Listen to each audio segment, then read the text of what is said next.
দাগনভূঞা বিএনপির কমিটি গঠনকে কেন্দ্র করে অবৈধ কমিটি বলে বর্তমান কমিটিকে বয়কটের ডাক দিচ্ছেন বিএনপির একটি পক্ষ।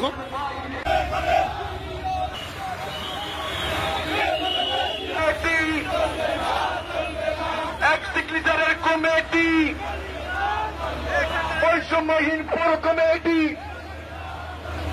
মানি না মানব না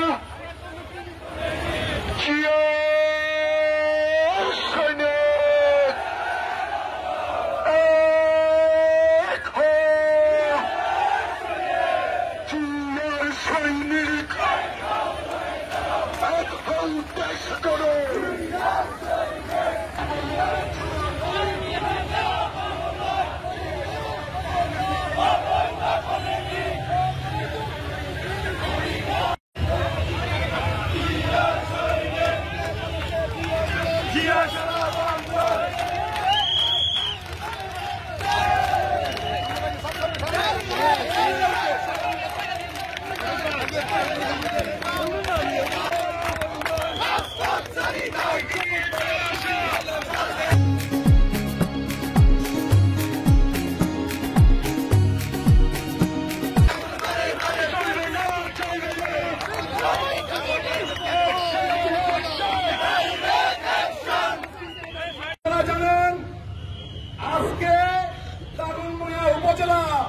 এবং দাগনভূঞা পৌরসভার কমিটি নিয়ে একটা নাটক শুরু হয়েছে।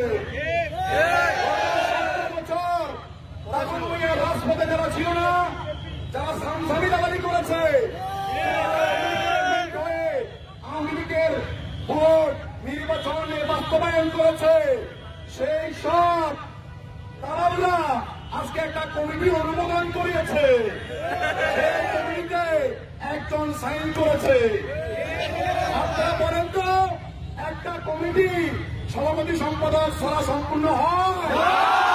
আজকে সাধারণ সম্পাদককে নিয়ে একটা কমিটি টাকার বিনিময়ে অর্থের মধ্যে খেয়ে সাইন করে নিয়ে এসেছে। আপনারা কি অর্থের কমিটি মানবেন? থেকে অর্থের কমিটি মানে আমরা যারা গত 17 বছর নির্যাতিত নিপীড়িত হয়েছি, যারা রাজপথে সংগ্রাম করেছি, যারা তাদের ত্যাগ দিয়ে রক্ত দিয়ে দাগনভূঞা ছাত্রদল যুবদল বিএনপিকে রক্ষা করেছে, আজকে তাদেরকে বাদ দিয়ে দাগনভূঞা তালনা থেকে উঠেছে। যারা বিএনপি করে আজকে বিএনপির মহামতা হয়েছে। আপনারা সবাই জানেন দাগনভূঞা আর্থিকরণ শুরু হয়েছে।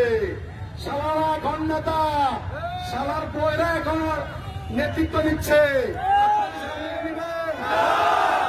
ছাত্র জনতা এটা মেনে নিতে পারে না। আমরা আজকে 12 ঘন্টার সময় নিয়ে যাচ্ছে। যদি 12 ঘন্টার মধ্যে দাগনভূঞার পৌর কমিটি, দাগনভূঞা উপজেলা কমিটি প্রত্যাহার করে সভাপতি সম্পাদকের সাইন দিয়ে ত্যাগের নির্যাতিত সকল নেতৃবৃন্দকে রেখে কমিটি যদি না দেওয়া হয়, আগামী 24 ঘন্টা বা 12 ঘন্টার মধ্যে দাগনভূঞাকে আটক করে দেওয়া হবে। আগামীকাল 11টায় ছাত্রদল যুবদল শ্রমিক দল দাগনভূঞা উপজেলা দাগনভূঞা পৌরসভা বিএনপিকে একত্রিত করে দাগনভূঞা বড় আকারে একটা স্মরণ হবে। আপনারা সবাই থাকবেন